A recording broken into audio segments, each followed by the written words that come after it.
আপনার সরকারে একজন বিদেশি নাগরিককে আপনি জাতীয় নিরাপত্তা উপদেষ্টা করেছেন। আজ 17 ফেব্রুয়ারি আগে আমরা দেখলাম বিএনপি কিভাবে শপথ নিয়ে নাটক করলো, আর এখন শোনাবো পর্দার আড়ালের আসল মাস্টার গেম। তারেক রহমানের সম্ভাব্য মন্ত্রিসভার লিস্ট লিক হয়ে গেছে, আর সেই লিস্ট দেখে চারদিকে সমালোচনার ঝড় উঠেছে। শোনা যাচ্ছে তারেক রহমানের মন্ত্রিসভায় মার্কিন কোটায় পুরস্কার হিসেবে পররাষ্ট্রমন্ত্রী হতে যাচ্ছেন আর কেউ নন, খোদ ডক্টর ইউনূস সাহেবের নিরাপত্তা বিষয়ক উপদেষ্টা খলিলুর রহমান। কূটনৈতিক মহলে তাকে নিয়ে এমনিতেই হাজারো প্রশ্ন। এখন সবচেয়ে বড় প্রশ্ন উঠেছে, এই নিয়োগটি কি দেশের স্বার্থে দেওয়া হয়েছে, নাকি বিশেষ কোনো পরাশক্তিকে বা ওয়াশিংটনকে তুষ্ট করার জন্য দেয়া হচ্ছে? বিএনপি যদি মনে করে জন আকাঙ্ক্ষা উপেক্ষা করে পুরস্কার হিসেবে কাউকে প্রধানমন্ত্রীর পরে সবচেয়ে মর্যাদা সম্পন্ন পদ দিয়ে তারা পার পেয়ে যাবে, তবে তারা ভুল করছে। ভুল পদক্ষেপের মাসুল দেওয়ার ইতিহাস তো বিএনপির জন্য নতুন নয়। ভাইরে ভাই, রাজনীতির কি অদ্ভুত খেলা। এই খলিলুর রহমান সাহেব যখন অন্তর্বর্তীকালীন সরকারে ছিলেন, তখন কারা সবচেয়ে বেশি লাফিয়েছিল জানেন? এই বিএনপি প্রকাশ্যে খলিল সাহেবের সবচেয়ে বেশি বিরোধিতা করেছিল। শাহেদ আলম, মানসুরা আলমরা খলিল মাস্ট গো পোস্ট দিয়েছিল। তারা দাবি করেছিল খলিল দেশটাকে আমেরিকার কাছে বেচে দিবে, খলিলকে বাদ দিতেই হবে। তার পদত্যাগের জন্য বিএনপি জোরালো অবস্থান নিয়েছিল। আর আজ ঠিক ওয়াশিংটনের মাধ্যমে বিএনপিকে ক্ষমতায় এনে সেই খলিল সাহেবই মন্ত্রিত্ব পেয়ে গেলেন। মানে যারা সবচেয়ে বেশি বিরোধিতা করেছিল তারাই আজ তাকে পররাষ্ট্রমন্ত্রীর চেয়ারে বসাচ্ছে। This is I have a plan. জনগণকে সামনে এক জিনিস দেখিয়ে পেছনে ডিল করা হয়েছে অন্য জিনিসের। আপনারা কি ভেবেছেন এই ইলেকশন খুব ফেয়ার হয়েছে? ইলেকশন ছিল জাস্ট লোক দেখানো। আসলে সব বোঝাপড়া হয়ে গিয়েছিল ডক্টর ইউনূস সাহেবের সেই বিখ্যাত লন্ডন সফরেই। আর এই পুরো খেলার মূল মাস্টার মাইন্ড ছিলেন এই খলিলুর রহমান। গত কয়েকদিন থেকেই আমরা মিডিয়াতে কানা ঘুষে শুনেছিলাম খলিলুর রহমান সাহেব পররাষ্ট্রমন্ত্রী হওয়ার বিনিময়ে একটি পাতানো ইলেকশন উপহার দিচ্ছেন বিএনপিকে। আর এখন আমরা দেখতে পাচ্ছি ঠিকই তিনি পররাষ্ট্রমন্ত্রীর দায়িত্ব পাচ্ছেন। How master game. Deep state, America, Khalil, Bharat, Tarique Rahman সবার উইন উইন সিচুয়েশন।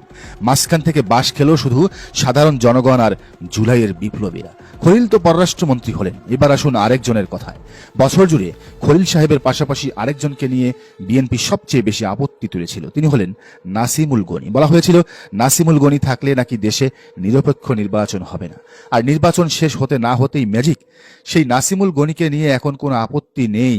এই নাসিমুল গনি হয়ে গেলেন বিএনপির আমলের সবচেয়ে প্রভাবশালী পোস্ট, মন্ত্রী পরিষদ সচিব, মানে ক্যাবিনেট সেক্রেটারি। আর খলিল হলেন পররাষ্ট্রমন্ত্রী।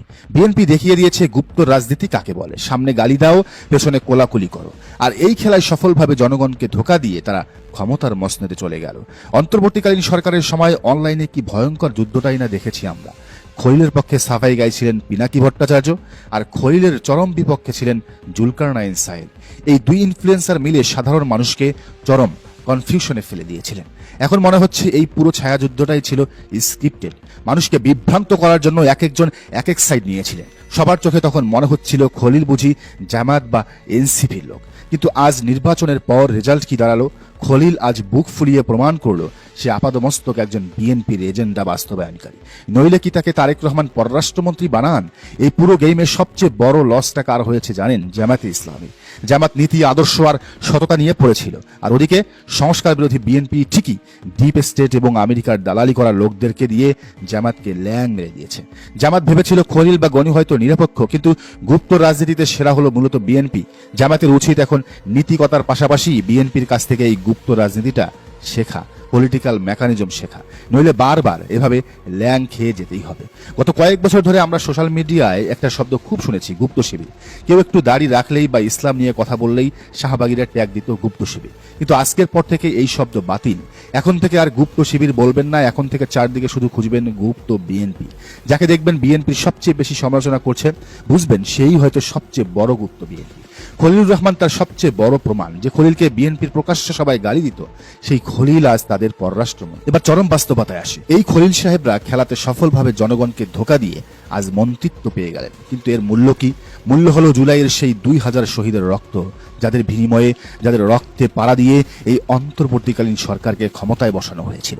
সেই সরকার এবং তাদের উপদেষ্টারা আজ সেই জনগণের ম্যান্ডেটকে আক্ষরিক অর্থেই কবরস্থ করে দিয়েছে। পদ আর পাওয়ারের লোভে তারা দেশের স্বার্থ ওয়াশিংটনের হাতে তুলে দিলেন। জন আকাঙ্ক্ষা উপেক্ষা করে পুরস্কার হিসেবে কাউকে বড় পদ দেওয়ার মাসুল বিএনপিকে খুব অল্প দিনেই দিতে হবে। যে জনগণ ফ্যাসিজমকে মাটির সাথে মিশিয়ে দিতে পারে, সেই জনগণ এই গুপ্ত বিএনপিদের মাস্টার গেমও খুব দ্রুতই ধ্বংস করে দেবে। বিষয়টি নিয়ে শিল্পী জায়েদ খান নাদিম একটি মারাত্মক থিওরি দিয়েছেন। তার মতে ইউনূস সরকারের নিরাপত্তা উপদেষ্টা খলিলুর রহমান শুধু আমেরিকার লোকই ছিলেন না, তিনি মূলত বিএনপি আর ভারতের গোয়েন্দা সংস্থা রয়ের মধ্যে সম্পর্ক স্থাপনের প্রধান মধ্যস্থতাকারী। আর এই অসাধারণ দালালি বা মধ্যস্থতা করার পুরস্কার হিসেবেই বিএনপি তাকে টেকনোক্র্যাট মন্ত্রী করেছে। মানে যে ভারতকে গালি দিয়ে বিএনপি এতদিন রাজনীতি করলো, দিন শেষে সেই ভারতের শর্ত মেনেই তারেক জিয়া দেশে এসেছেন এবং সাউথ ব্লকের পরামর্শ অনুযায়ী দেশ চালাবে। ভারত বিএনপিকে ক্ষমতায় আনলো, এতে তাদের লাভ কি? লাভ হলো তারা এবার বিএনপিকে দিয়ে খেলবে। ভারত একদিক দিয়ে বিএনপিকে বাধ্য করবে নানা রকম জনবিরোধী আইন, সংবিধান সংশোধন এবং ভারত পোষণমূলক কার্যকলাপ করতে, আবার অন্যদিকে ভারতের আরেকটা উইং এর বিরুদ্ধে সাধারণ জনগণকেও প্রতিবাদী করে তোলার চেষ্টা করবে। জায়েদ খান নাদিমের প্রেডিকশন হলো বিএনপি যখন চরম অজনপ্রিয় হবে, তখন জামাত একা বিএনপির বিরুদ্ধে আন্দোলন করে পারবে না। তখন তারা কাকে পাশে নেবে? পতিত আওয়ামী লীগ। আওয়ামী লীগও বাঁচার তাগিদে মাঠে নামবে। এরপর জামায়াত আর আওয়ামী লীগ এই দুই চিরশত্রু মিলে অঘোষিত জোট করে বিএনপিকে খেয়ে দেবে বা ক্ষমতাচ্যুত করবে। জামাতের সাথে জোট করে আওয়ামী লীগ আবার বিএনপিকে তাড়িয়ে রাজনীতিতে কামব্যাক করবে। জামাত খুশি, আওয়ামী লীগ খুশি, জনগণও খুশি। শুনতে রূপকথার মতো মনে হলেও পলিটিক্সে কোনো কিছুই অসম্ভব নয়। আর এই ঘটনা ঘটতে সর্বোচ্চ 2 থেকে 3 বছর সময় যেতে পারে। এই জিওপলিটিক্যাল আলোচনার মাঝেই আজ 17 ফেব্রুয়ারি দেশের রাজনীতিতে সবচেয়ে বড় বজ্রপাতটি ঘটেছে। গত 12 ফেব্রুয়ারি অনুষ্ঠিত গণভোটের যেখানে হ্যাঁ ভোট জিতেছিল, সেটার বৈধতা চ্যালেঞ্জ করে এবং 13 ফেব্রুয়ারি ঘোষিত ফলাফল বাতিল চেয়ে হাইকোর্টে রিট দায়ের করা হয়েছে। আজ মঙ্গলবার সুপ্রিম কোর্টের আইনজীবী এবিএম আতাউল মজিদ তৌহিদ জনস্বার্থে এই রিট দায়ের করেন। হঠাৎ করে এই রিট কেন, কার ইশারায়? সকালে বিএনপির সংস্কার পরিষদের শপথ বয়কট করলো, আর বিকেলেই গণভোট বাতিলের রিট হয়ে গেল। এটা কি শুধু কাকতালীয়? ডিপ স্টেট এবং বিদ্যমান ফেসিবাদী কাঠামোর সুবিধাভোগীরা চাচ্ছে না দেশে দ্বিকক্ষ বিশিষ্ট সংসদ হোক, বিরোধী দল থেকে স্পিকার আসুক বা সংস্কার হোক। এই রিট হলো সেই আইনি ষড়যন্ত্রের প্রথম ধাপ, যার মাধ্যমে পুরো গণভোটের রায়কে ডাস্টবিনে ফেলে দেওয়ার পায়তারা চলছে। তার মানে কি তার মানে দাঁড়ালো জুলাই বিপ্লবের সবকিছু শেষ। এত জীবনদান, এত মানুষের পঙ্গুত্ব বরণ সবকিছু আক্ষরিক অর্থেই বৃথা গেল। কোনো সংস্কার হচ্ছে না। বিএনপি তো আজ পরিষ্কার করেই দিল যে তারা সংস্কার বাস্তবায়নের কোনো শপথই নেবে না। আর এখন আদালতকে ব্যবহার করে গণভোটকেও বাতিল করার চক্রান্ত চলছে। যে ফ্যাসিবাদী কাঠামোর বিরুদ্ধে মানুষ রাস্তায় নেমেছিল, সেই কাঠামোকেই সযত্নে লালন পালন করার জন্য বিএনপি আর ডিপ স্টেট হাত মিলিয়েছে। খলিলুর রহমানরা মন্ত্রী হচ্ছেন, আর সাধারণ মানুষের স্বপ্নের সংস্কারকে আইনি মারপেশে কবর দেয়া হচ্ছে। আমরা কেবল একটি স্বৈরাচারকে হটিয়ে আরেকটি নতুন স্বৈরাচারকে ক্ষমতায় বসানোর উৎসব করলাম মাত্র। জায়েদ খান নাদিম যে 2-3 বছরের কথা বলেছেন, মনে হচ্ছে পরিস্থিতি সেদিকেই যাচ্ছে। শুধু ডানপন্থীরা নয়, বামপন্থীরাও এসব সিদ্ধান্তে খ্যাপা। মেঘমল্লার বসু, যিনি ছাত্র ইউনিয়নের সভাপতি ছিলেন, তিনি লিখেছেন, বিএনপি ক্ষমতায় এসেছে ইউনূস রেজিম থেকে নিজেদের ডিস্টেন্স করে ইন্টারিমের দায় এনসিপি জামায়াতের উপর দিয়ে। রজার খলিলের মতো মার্কিন এজেন্টদেরই যদি পররাষ্ট্র মন্ত্রণালয়ের ক্ষমতায় দেখতে চাইতাম, তাহলে প্রধান দালালটাকে আরো 5 বছর রাখার ব্যাপারেই সম্মতি উৎপাদন করতাম।